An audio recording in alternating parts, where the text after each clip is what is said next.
Pemirsa, kabar mengejutkan datang dari anak Iis Dahlia dan Satrio Dewandoro, Devano Danendra. Ya, saat melakukan video call dengan ayahnya, Devano memperlihatkan kondisi wajahnya.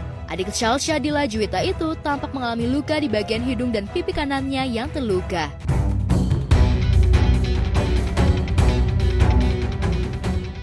Kondisi demikian itu sontak membuat suami Iis Dahlia bertanya-tanya penyebab wajah anaknya terluka. Unggahan tersebut kemudian dibagikan ulang oleh Iis Dahlia. Tak banyak komentar yang keluar dari mulut Iis Dahlia. Pelantun tembang kejam itu hanya kaget dengan kondisi wajah putranya itu.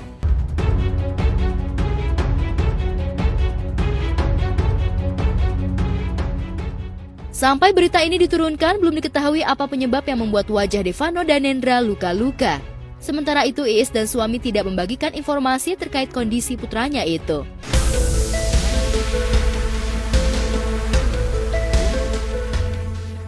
Aksi seorang pria mencuri handphone milik seorang jemaah masjid terekam kamera CCTV.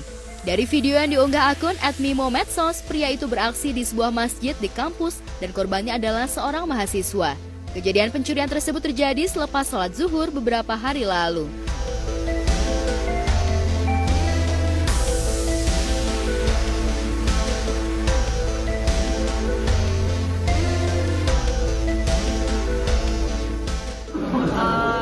Sebenarnya sangat miris sih, karena pertama ini kan bulan suci Ramadan yang harusnya kita sebagai umat muslim dan semua orang harus berbuat baik atau berbondong-bondong cari amal ibadah sih. Dan lebih mirisnya lagi karena tempat pencuriannya nggak nanggung-nanggung ya, masjid sih.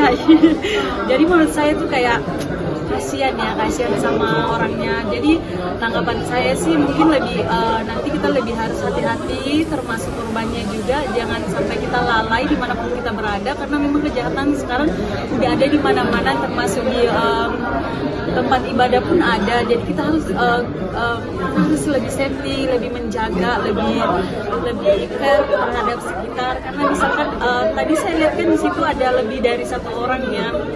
Barangkali ada yang di sampingnya tuh harus lebih care. Jadi kalau misalkan ada kejahatan tidak perlu harus diminta, tapi kita yang harus langsung menolong.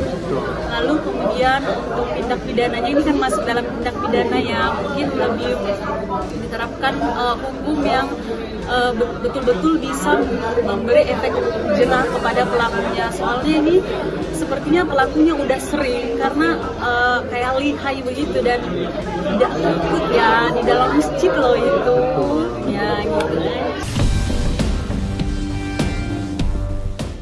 Dalam rekaman video yang beredar, tampak seorang pria dengan mengenakan kaos oblong abu-abu rebahan di dekat sebuah tiang masjid. Tidak jauh dari pria tersebut, tampak pria lain yang diduga merupakan mahasiswa yang sedang tertidur lelap. Di samping mahasiswa itu tampak tas dan di atasnya tergeletak sebuah handphone. Karina Ica mungkin melihat tadi ada video mengenai seorang lelaki yang nyuri barang orang di masjid. Mungkin tanggapan dari Karina Ica seperti apa mungkin? Sebenarnya sangat miris sih, karena pertama ini kan bulan suci Ramadan yang harusnya kita sebagai umat muslim dan semua orang harus berbuat baik atau berbondong-bondong cari amal ibadah sih. Dan lebih mirisnya lagi karena tempat pencuriannya nggak nanggung-nanggung ya, masjid sih. Jadi menurut saya tuh kayak kasihan sama orangnya. Jadi mengetahui mahasiswa itu tertidur lelap, situasi tersebut dimanfaatkan pria berkaos abu-abu itu untuk mengambil HP yang tergeletak di atas ransel mahasiswa itu dengan cepat. Setelah dirasakan situasi sekelilingnya aman, pria diduga pencuri itu langsung mengambil HP milik mahasiswa tersebut dan membawanya pergi.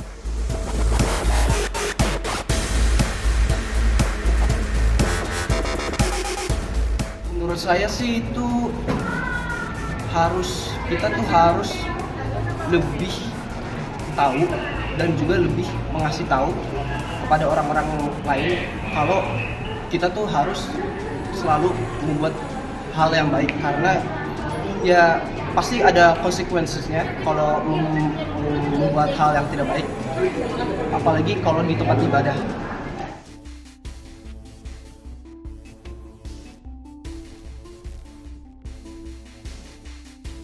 Sidang perceraian YouTuber ternama Ria Ricis dan Teuku Ryan kembali digelar secara tertutup di Pengadilan Agama Jakarta Selatan Senin kemarin. Keduanya kembali dipertemukan di ruang sidang. Didampingi kuasa hukumnya, Teguh Rian masuk ruang sidang terlebih dahulu, kemudian disusul Ria Ricis bersama kuasa hukumnya.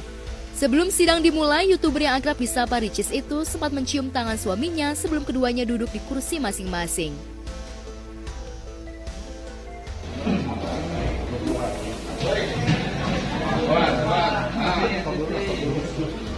Tadi gimana Kak sidangnya di dalam? Dingin nih.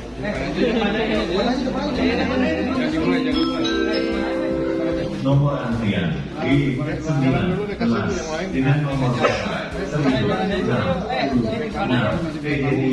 silakan masuk ke ruang sidang 2. Tadi ngobrolin apa di dalam? Ngobrolin yang seharusnya diobrolin. Saksinya seperti apa? Maaf ya. Maaf.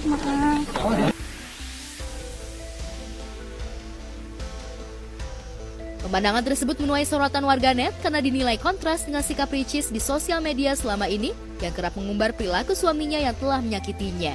Lantas benarkah kalau rumah tangga keduanya telah berdamai meski Ricis tetap kekeh ingin bercerai dari Rian yang telah 3 tahun membina rumah tangga?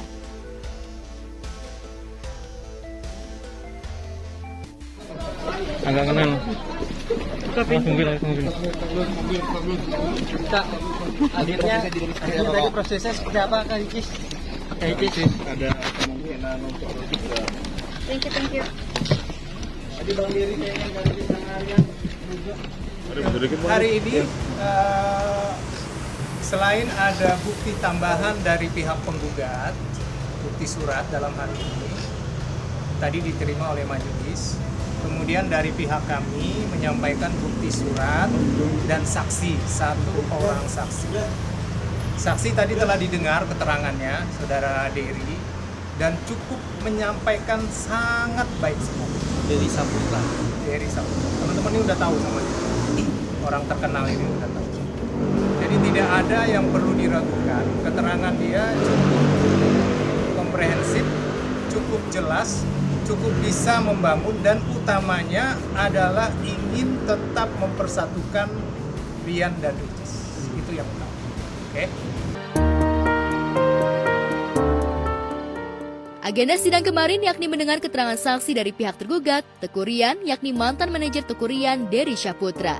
Lantas apa alasan Rian menghadirkan salah satu teman dekatnya itu sebagai saksi di persidangan cerainya itu? Benarkah keterangan Dery cukup membuat Ricis gerah?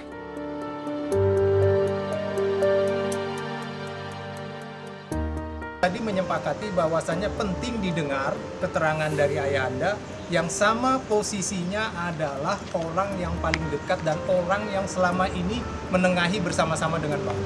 Ya, itu dulu. Dalam keterangannya usai keluar dari ruang sidang, Rian mengungkapkan alasan dirinya menghadirkan Dery sebagai saksi.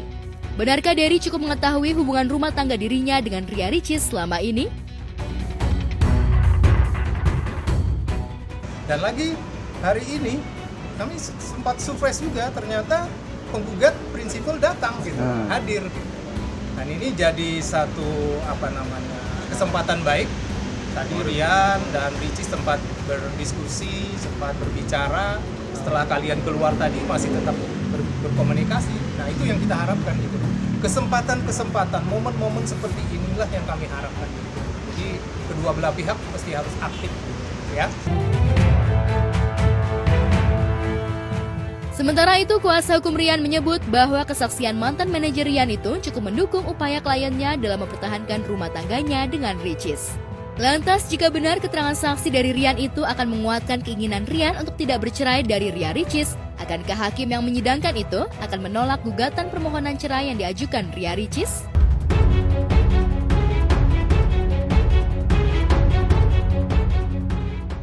Kesaksian manajer Rian itu membuat Rian kembali optimis untuk bisa mempertahankan rumah tangganya dengan Ricis. Saya nggak masalah, namanya juga netizen yang mau gimana gitu kan. Ya namanya juga, saya kan keluarga baru ya, mungkin saya banyak salah juga sama istri saya, itu biasa. Jadi saya harus banyak belajar lagi dan insya Allah belajar lagi untuk menjadi papa yang lebih baik.